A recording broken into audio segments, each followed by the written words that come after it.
eyes that promised the most welcome harbor any voyager of the flesh could imagine. In short, I was a man of exactly 20 summers, and I lusted for her with all the blind, unreasoning youth must that hot-blooded age carries. If she had satisfied that lust, I would not be telling this story. Instead, she held me transfixed in her professional thrall with nothing more than promises. I was on a rare bit of business for my father the day I entangled myself in her net. A ship bearing goods from the west had just disgorged its cargo into one of my father's warehouses, and it was my duty to oversee the accounting.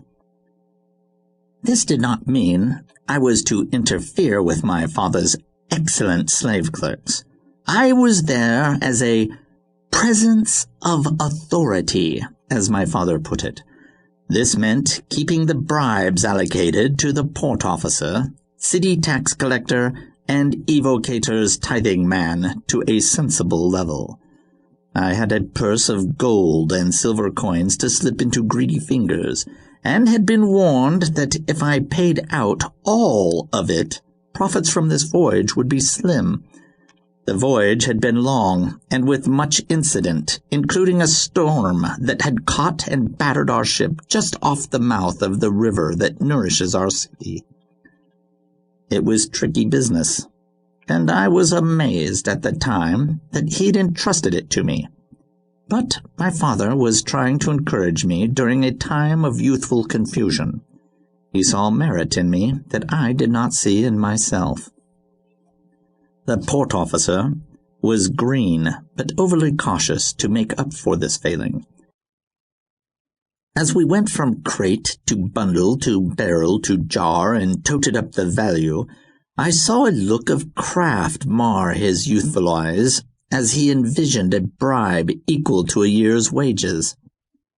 As his appetite sharpened, my mind raced for a solution.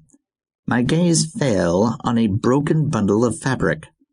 I groaned, ripped it open, and let the rich cloth spill onto the dusty warehouse floor. I shouted for the ship's captain, ignoring the startled look on the port officer's face. He must have thought I'd gone mad, but the look turned to amazement when the captain arrived and I showed him the offending cloth and cursed its poor quality. "You are either a fool who has been taken by a great cheat," I berated him, "or you are that great cheat in the flesh." I swore the cloth was of substandard quality, and even a dimwit could see it would rot within a week in Orissa's moist river climate. And if this was so, what of the other goods? "Damn, Captain! Look at me when I speak!" The captain was an old hand, and caught on quickly. He moaned regret and swore ignorance. I sent him away to contemplate my father's wrath, and turned back to the port officer. His smile was weak when I apologized, and the smile grew weaker still as I expanded on that apology, slipping him a single coin for his bribe, to include the obviously diminished value of the cargo. He did not protest, but gripped the coin tightly and fled before I came to my senses and said that it was too much. The city tax collector took no thought at all. He owed my father many favors, so he was happy with a rare trinket from the west to pleasure his much younger wife. Believing myself a new master of commerce, I awaited the tithing man from the evocator's council. This was one test that I'd feared. In those days, there was great animosity between my family and the evocators. I was swaggering with thoughts of minor revenge when the wizard's arrival was announced.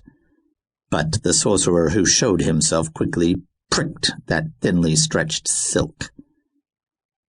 Prevotant was known as one of the fattest, greediest evocators in Orissa.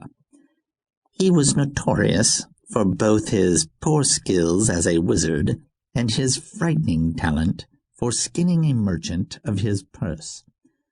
The moment he saw me,